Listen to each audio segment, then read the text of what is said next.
Hello everyone! Welcome to my cooking vlog! Ngayon ay magluluto tayo guys ng pisang maya-maya. So, unahin muna natin yung luya natin. Ayan. Shout out sa buong Team Nintet at sa lahat ng ating mga bisita gabi-gabi guys. I love you all. So, magtry tayo magluto ng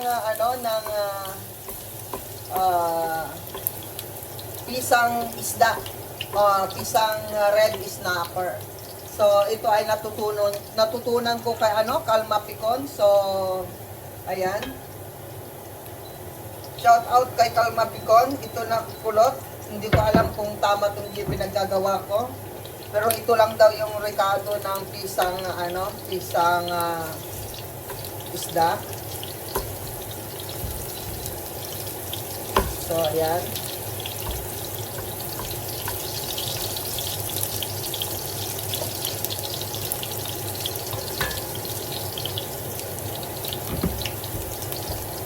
First time ko magluto ng ganitong luto guys. So, according to Kulot or Calma Picon, ay maraming luya. So, ayan, marami tayong luya. Tanda, makmak na yung luya natin. And then, siguro, dahil okay na siya, ilagay na natin yung ating maya-maya guys. Ayan.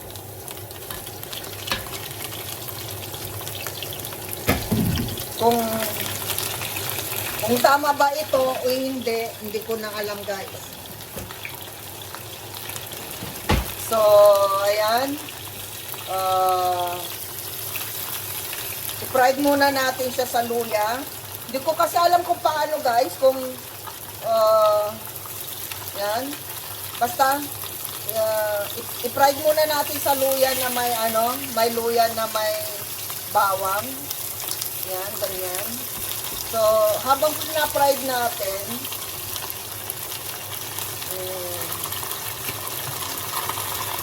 habang piniprito natin ng konti,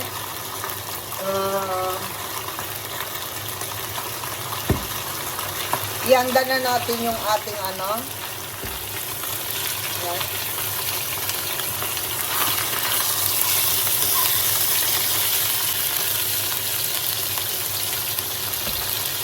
Ayan. Siguro medyo na siya, na-fried na siya ng konti. Sa style ko to kasi hindi ko alam kung ganito ang pagluto. Ayan. At saka sinabi niya dapat may repolyo, wala tayong repolyo. So okay lang, ganyan lang. And then, para kumapit na kaagad yung lasa, lagyan na natin ng patis.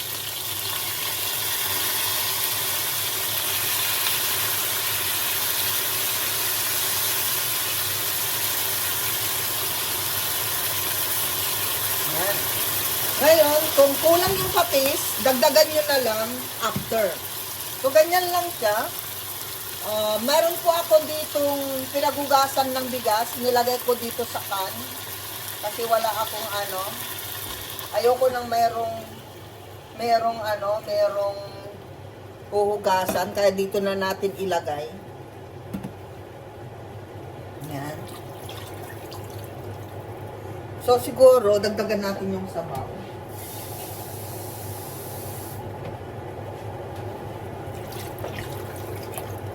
Yan.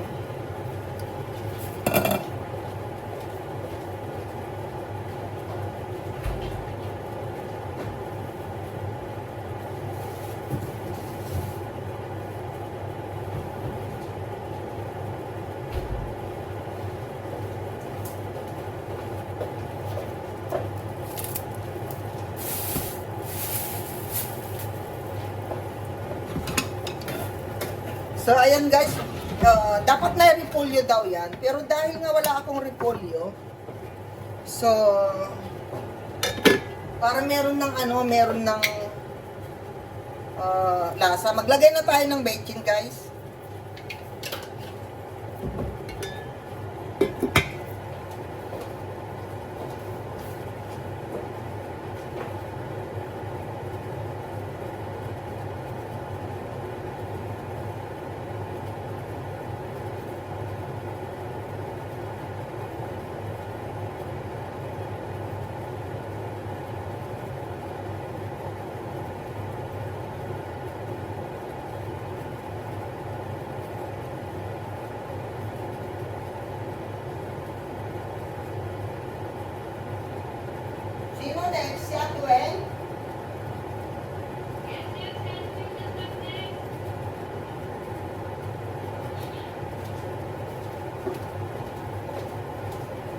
So, ayan guys. Premiere ni Ate Weng guys. So, kailangan natin i-ano. Yan. Hindi ko na-stop. So, okay lang yan. So, dahil wala akong ano ba yan? Yung repolyo. Ito na lang lagay natin. Kasi wala naman ako repolyo eh. So, ano bang gagawin natin pag wala ng repolyo? Diba? Yan na natin, pwedeng yan. Hindi naman natin pwedeng pilitin yung sarili natin.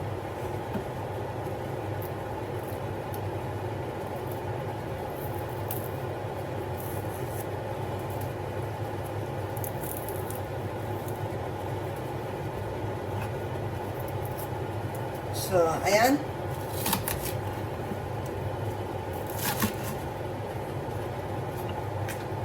Ganito lang yung hiwa ng isda.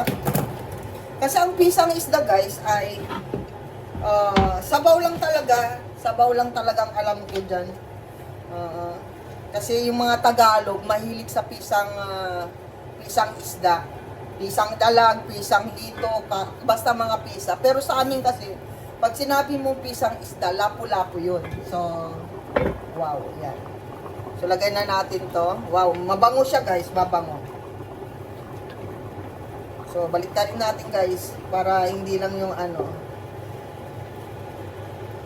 Wow, sarap. Tikman na natin kung tama ba yung mabango siya guys, mabango.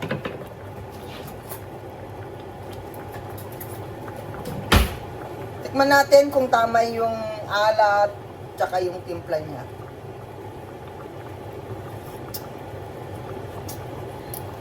Matabang. Lagyan pa ulit natin patis. Tabang eh.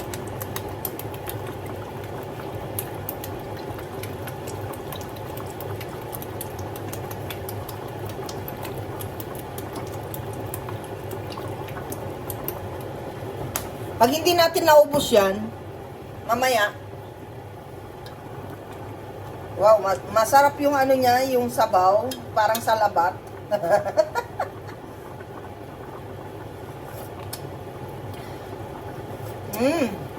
Ang sarap niya. Yung sabaw pa lang masarap.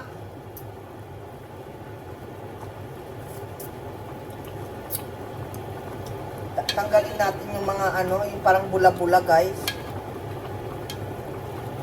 Ay, sa siguro to? Sa kanin. Sa bigas. Masarap siya. Parang salabat. Wow, sarap.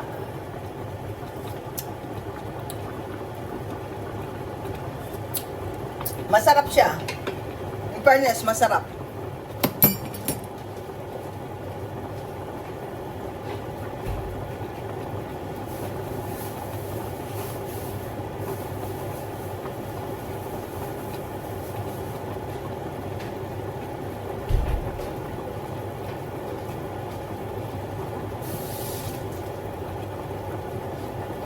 Dahil wala akong repolyo, kasi sabi nila kailan may repolyo, eh wala akong repolyo. Ayan, kilala nyo ba ito? Parang cabbage siya, na maliit. Pero masarap siya ito, Kinakain ko kasi ito, i-steam ko lang ito. Ayan. So para medyo maganda-ganda yung niya, lagyan natin to. Ayan.